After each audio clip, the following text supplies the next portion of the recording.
Hello everyone. इस video में हम बात करेंगे बर्साइटिस के बारे में। हमारे बॉडी में कई टाइप के जोड़ होते हैं। उसमें से एक वैरायटी होता है जिसे हम बोलते हैं साइनोवियल जॉइंट। ऊपर में एक हड्डी, नीचे में एक हड्डी मिलके ये जोड़ बनाता है साइनोवियल जॉइंट। इस साइनोवियल जॉइंट के अंदर कैविटी होती है जिसे हम साइनोवियल कैविटी बोलते हैं। अब ये जो साइनोवियल कैविटी होती है उसमें फ्लूइड भरा हुआ होता है जिसे हम साइनोवियल फ्लूइड कहते हैं। अब ये जो साइनोवियल कैविटी होती है उसमें से थोड़ा सा फ्लूइड जब डेवलपमेंट हो रहा है हमारे जोड़ का, तो उसमें से थोड़ा सा फ्लूइड जो होता है वो अलग से एक पाउच बना करके सेपरेट हो जाता है। साइनोवियल फ्लूइड के अंदर जो फ्लूइड थोड़ा सा निकल के अलग हो जाता है और एक पाउच के फॉर्म में बन जाता है, सेपरेट हो जाता है। इसे हम कहते हैं बरसा। ये बरसा हमारे घुटने के या हमारे हड्डी कंधे के या हमारे पंजों के जोड़, कोई भी जोड़ जो साइनोवियल जोड़ है उसके वहाँ हड्डी के टेंडन्स के या मांसपेशियों के इसके चारों ओर पाया जाता है। जब इस बरसा का इन्फ्लामेशन हो जाता है तो इसे कहते हैं बर्साइटिस। क्या काम होता है बरसा का? ये बरसा होता है, ये कुशन देता है जोड़ों को, जॉइंट की इंजरी को प्रिवेंट करता है, वहां पर लुब्रिकेशन का काम करता है, शॉक एब्जॉर्प्शन करता है, जो फ्रिक्शन है उसको रिड्यूस करता है जब हम मूवमेंट करते हैं। तो बुरसा हमारा बहुत इंपॉर्टेंट होता है। जब इसका इन्फ्लामेशन हो जाता है तो इसे कहते हैं बर्साइटिस।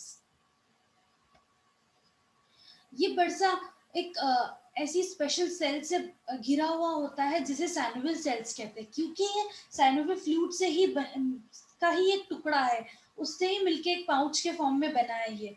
तो ये इसके चारों ओर सैनोवियल सेल्स होती है। ये लुब्रिकेशन का काम करता है, शॉक एब्जॉर्प्शन का काम करता है। जब भी हम ज़्यादा कूदते हैं या ज़्यादा चलते हैं या भागते हैं, दौड़ते हैं, कुछ भी ऐसी एक्टिविटी जिसमें हमें प्रेशर पाँव पे, हमारे शरीर पे बहुत ज़्यादा शॉक लग रहा है, तो उसको एब्जॉर्प्शन का काम करता है, लुब्रिकेशन देता है जोड़ों को, ताकि जो जोड़ है वो अच्छे से मूव कर सके। ज़्यादा एक्सेस इनवर्ड या एक्सेस आउटवर्ड या एक्सेस मूवमेंट ना हो, वो एक अच्छे पॉइंट पे रह सके, ज़्यादा ओवर इंजरी भी ना हो, ओवर मूवमेंट भी ना हो, उसको रोकने का काम। तो बुरसा हमारा बहुत इंपॉर्टेंट स्ट्रक्चर होता है हमारी बॉडी में। अब बर्साइटिस के कितने प्रकार होते हैं? बरसा हमारी बॉडी में 150 या उससे ज़्यादा भी पाए जाते हैं। अब हम बात करते हैं कितने प्रकार के बर्साइटिस होते हैं। हर जोड़ में जिनमें भी सैनोवियल जॉइंट है उनमें बर्साइटिस हो सकता है। तो पहले हम बात करते हैं एंटीरियर आर्चुलस टेंडन बर्साइटिस। ये आर्चुलस टेंडन हमारे पैरों में पाया जाता है।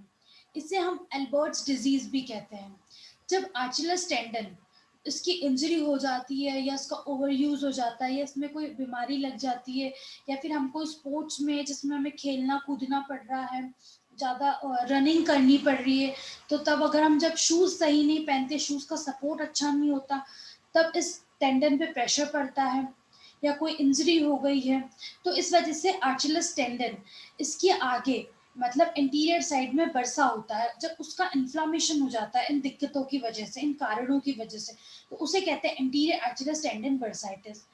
क्योंकि ये जो आर्चुलस टेंडन है ये अटैच होता है हमारी एडी से, हमारी हील बोन से। तो जब हम कोई भी ऐसी एक्टिविटी करते हैं, ज़्यादा चलने की या ज़्यादा रनिंग की या ज़्यादा वॉकिंग की, तो हील पे भी प्रेशर पड़ता है। तो हील पे भी प्रेशर पड़ता है तो इसकी वजह से हील पेन भी हो सकता है। तो जब आर्चिलस टेंडन के आगे के में जो बरसा पाया जाता है, जब उसका इन्फ्लामेशन हो जाता है तो उसे कहते हैं एंटीरियर आर्चिलस टेंडन बर्साइटिस। फिर दूसरा है पोस्टीरियर आर्चिलस टेंडन बर्साइटिस। आर्चिलस टेंडन के पीछे की ओर जो बरसा पाया जाता है, जब उसमें इन्फ्लामेशन हो जाता है तो उसे कहते हैं पोस्टीरियर आर्चिलस टेंडन बर्साइटिस। इसे हैगलन्स डिफॉर्मिटी भी कहते हैं। ये भी हमारा जो पीछे के हिस्से में काफ मसल्स है उसको कनेक्ट करता हमारी हील बोन से। तो जब हम वॉकिंग करते हैं, बहुत ज़्यादा वॉक करते हैं, तो हमारी जो सॉफ्ट टिश्यूज जो है हील में उनमें बार-बार प्रेशर पड़ता है, या हमारा शूज़ के सपोर्ट अच्छा नहीं होता, तब प्रेशर पड़ता है, तो उसकी वजह से भी हील पेन हो सकता है। इनकी वजह से जो बर्सा है उसका इन्फ्लेमेशन हो जाता है, जिससे पोस्टीरियर अचीलिस टेंडन बर्साइटिस का है। ये खास तौर पर वुमेन में ज़्यादा देखने को मिला है, यानी महिलाओं में ज़्यादा देखने को मिलता है। तीसरी हम बात करते हैं हिप बर्साइटिस के बारे में। हमारे हिप बोन में ट्रोकेंटर होता है। जब उस ट्रोकेंटर के पास में बर्सा है, उसका इन्फ्लेमेशन हो जाता है, तो उसे कहते हैं ट्रोकेंट्रिक बर्साइटिस। हिप में इस ट्रोकेंटर पे या तो कोई आर्थराइटिस इंजरी हो गई, या फिर कोई हमारी स्पाइन की प्रॉब्लम है, वो प्रेशर दे रही है हमारी हिप बोन पे, या हम कोई एक्टिविटी बार बार कर रहे हैं, या हमारी हिप की सर्जरी या बैक की सर्जरी हुई है, तो इस वजह से जो ट्रोकेंटर का के वहाँ जो बर्सा होता है उसका इन्फ्लेमेशन हो जाता है, जिसे बर्साइटिस ट्रोकेंट्रिक बर्साइटिस कहते हैं। और ये खास तौर पर मिडिल एज में और महिलाओं में और बुजुर्गों में देखने को मिलता है। फिर चौथा हम बात करते हैं एल्बो बुर्साइटिस। हमारी कोनी पे एलोक्रोनल प्रोसेस होता है। ये ओलिक्रोनल प्रोसेस जब हम कुछ भी ऐसा, जैसे स्टूडेंट्स पढ़ाई करते हैं या सोते हैं, या पढ़ाई करते करते सो जाते हैं, तो उनका हाथ कोनी के बल पे रहता है। तो जब ये इस कोनी पे जब बार बार प्रेशर पड़ता है, इसकी इंजरी होती है, लगातार प्रेशर पड़ता है इस पे, तो एलिक्रोनल ओलिग्रेनल जो प्रोसेस है उस पर प्रेशर पड़ता है, तो उसके वहाँ जो बर्सा है उसका इन्फ्लामेशन हो जाता है, इसलिए इसको ओलिग्रेनल बर्साइटिस भी कहते हैं। फिर हम बात करते हैं नी बर्साइटिस के बारे में। तो नी बर्साइटिस जो होता है वो पेस एंसराइन का बर्साइटिस होता है। यानी जो पेस एंसराइन है हमारी जो हमारे घुटने के वहाँ अंदर की तरफ पाया जाता है।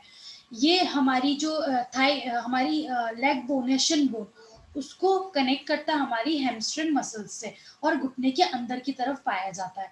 तो जब यहाँ पर जो बर्सा है, पेस एंसराइन बर्सा, जब इसमें रिपीटेड कुछ ओवरवेट की वजह से, या आर्थराइटिस हो गया घुटने का, या कोई रनिंग का, या फिर कोई ऐसा फुटबॉल या कोई ऐसी एक्टिविटी जिसमें घुटने पे बार बार जोड़ पे प्रेशर पड़ रहा है, तो उससे इस बर्सा का इन्फ्लामेशन हो जाता है, जिसे पेस एंसराइन बर्साइटिस भी कहते हैं, और गूस फुट बर्साइटिस भी कहते हैं। फिर है नी कैप बर्साइटिस। हमारे नी कैप जो होता है पटेला, उसके आगे की तरफ बर्सा होता है। जब हम कोई भी एक्टिविटी करते हैं, जैसे हम फुटबॉल या कुछ ऐसा गेम खेल रहे हैं, या फिर जो कारपेट्स को बिछाते हैं, या जैसे हाउसमेट्स जो होती है, जो जो लोग ज़्यादा घुटने के बल पे अपना काम करते हैं, जैसे हाउसमेट्स, या घर की जो महिलाएं होती है वो करती है, या फिर कारपेट्स वाले जो होते हैं वो करते हैं, ऐसा कोई काम जो घुटने के बल पे हो रहा है बार बार, तो बार बार घुटने में प्रेशर पड़ने से, तो पटेला के आगे के हिस्से में जो बर्सा होता है उसका इन्फ्लामेशन हो जाता है, इसे प्री पटेलर बर्साइटिस भी कहते हैं। अब बर्साइटिस किन कारणों की वजह से होता है? सबसे मुख्य कारण है कि हम ओवर यूज, कि जब हम एक ही एक्टिविटी बार बार करते हैं, रिपीटेड एक्टिविटी करते हैं, एक ही मूवमेंट या बार बार करते हैं, जैसे गार्डनिंग करना, या कुकिंग का काम जिसमें हाथ का काम है, या घुटने के बल पे पोछा लगाना, या घर की सफाई करना, या फिर घंटों कीबोर्ड पे काम करना, तो उन जगह पे जब ओवर यूज हो जाता है, तो उन जगहों का, उन जोड़ों का बर्साइटिस हो जाता है, उनका बर्सा का जो इन्फ्लामेशन हो जाता है, जिसे हम बर्साइटिस कहते हैं, तो इनकी वजह से भी होता है। या फिर हम कोई ऐसा काम करें जिससे उस जोड़ पे, उस बर्सा पे बहुत प्रेशर पड़ रहा है, लगातार घंटों प्रेशर पड़ रहा है, जैसे हमने स्टूडेंट्स एल्बो की बात करी थी पहले, कि जब स्टूडेंट्स अपना कोनी के बल पे जब बैठ के पढ़ाई करते हैं, तो बार बार प्रेशर पड़ने से ओलिग्रेनल बर्साइटिस या एल्बो बर्साइटिस हो जाता है, या हिप का बर्साइटिस होना, हम लगातार घंटों बैठे हैं तो हिप पे प्रेशर पड़ रहा है, या हिप पे हम मतलब हम जैसे मेल्स या जो पुरुष लोग हैं, वो अपना जो वॉलेट है वो पीछे रखते हैं, पीछे की जेब में जीन्स के या पैंट के, तो तब भी बार बार प्रेशर पड़ता है। तो कुछ ऐसा काम जिसपे जो बरसा है उस पर बार बार प्रेशर पड़ रहा है, तो उससे भी बर्साइटिस हो सकता है। अब धीरे धीरे जैसे जैसे एज बढ़ती जाती है, जो बरसा है उसका ब्रेक डाउन होना शुरू हो जाता है, उसका वीकनेस होना शुरू हो जाता है, तो उससे भी बर्साइटिस हो सकता है। फिर एकदम कोई ऐसी इंजरी हो गई जो एकदम जोड़ पे आके लगी हो, जैसे अगर एल्बो का है तो एल्बो पे कोई चीज़ आके स्ट्राइक कर गई या घुटने पे कोई, तो उसका बर्साइटिस हो सकता है। या फिर कोई इन्फेक्शन हो गया है तब भी बर्साइटिस हो सकता है। अब बर्साइटिस में क्या लक्षण देखने को मिलते हैं? इसमें पेन होता है अगर जिस भी जगह का बरसे का इन्फ्लेमेशन हुआ है, या घुटने का, कंधे का, कूल्हे का, तो उन जगह पे बहुत तेज़ का दर्द उठने लगता है, सिर्फ़ उन्हीं जगह पे। उसके साथ-साथ सूजन आने लगती है, टाइटनेस हो जाता है, बहुत ज़्यादा तेज़ गरम लगता है वो हिस्सा, और दर्द बहुत ज़्यादा रात में महसूस होता है। और जब पेशेंट उठता है, बैठता है, या कुछ भी ऐसी एक्टिविटी करता है, movement, normal range of motion भी करता है अपने जोड़ का, तब भी बहुत ज़्यादा दर्द होता है, दिक्कत आती है, पूरा मूवमेंट नहीं हो पाता, मूव करने में बहुत दिक्कत आती है, लाल हो जाता है एरिया वहाँ का, स्किन स्टिफ हो जाती है जोड़, और मांसपेशियों में कमज़ोरी आ जाती है, मूवमेंट रुक जाता है, चलने, उठने, बैठने उसमें दिक्कत आने लगती है। जब कभी-कभी दर्द इतना बढ़ जाता है कि हाथों में, उँगलियों में, हाथों की या पैरों की उँगलियों में झनझनाहट, सूनापन शुरू हो जाता है, ऐसा लगता है चींटी चल रही है या सुई चुभ रही है हाथों में या पैरों में। इन्फेक्शन हो जाता है, और जब इन्फेक्शन या वुंड जो है वो, उसका हीलिंग बहुत धीरे-धीरे होता है, अच्छे से हीलिंग नहीं हो पाती। पेशेंट को बहुत ज़्यादा तेज़ बुखार भी आने लगता है। अब बर्साइटिस का पता कैसे किया जाता है? फिज़िकल एग्ज़ामिनेशन से पता कर सकते हैं, आपकी मेडिकल हिस्ट्री से पता कर सकते हैं, आपकी पास्ट हिस्ट्री से पता कर सकते हैं। फिज़िकल एग्ज़ामिनेशन से आपका दर्द कहाँ है वो हिस्सा वहाँ प्रेस करके वहाँ देख सकते हैं कि टेंडर पॉइंट कहाँ है, कहाँ है। तो पहले टेंडरनेस चेक करते हैं कि कौन से जोड़ में है दिक्कत, पहले वो पूछते हैं आपके कौन से जोड़ में दिक्कत है।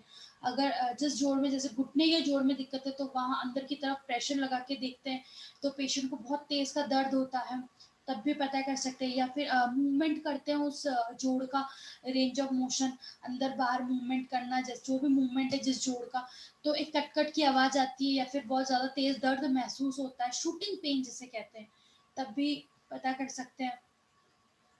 स्वेलिंग देख के भी पता कर सकते हैं कि किस हिस्से में बहुत ज़्यादा सूजन आ गई है, या स्किन जो है उस हिस्से की पूरी लाल हो गई है, बहुत ज़्यादा जैसे पेन हो जाता है।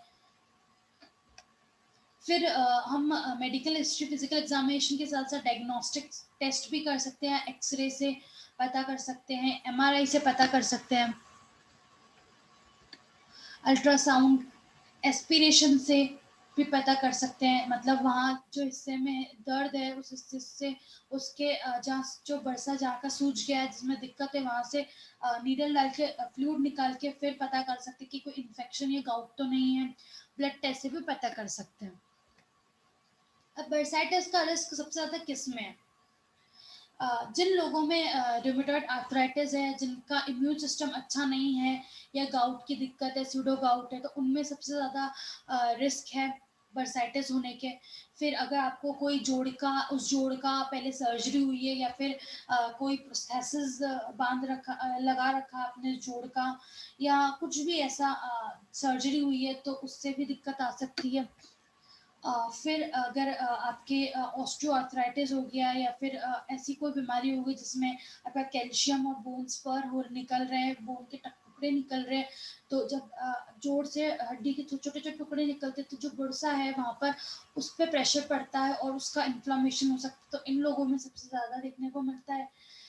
फिर बुर्साइटिस उन लोगों में सबसे ज़्यादा देखने को मिलता है जिनकी स्पाइन की कोई दिक्कत है, या हिप की कोई दिक्कत है, या उसी जोड़ की पहले से कोई दिक्कत है, मांसपेशियों की वीकनेस हो रखी है, या फिर कोई पुरानी कोई दिक्कत है, फिर तो उनमें भी सबसे ज़्यादा रिस्क होता है बर्साइटिस का।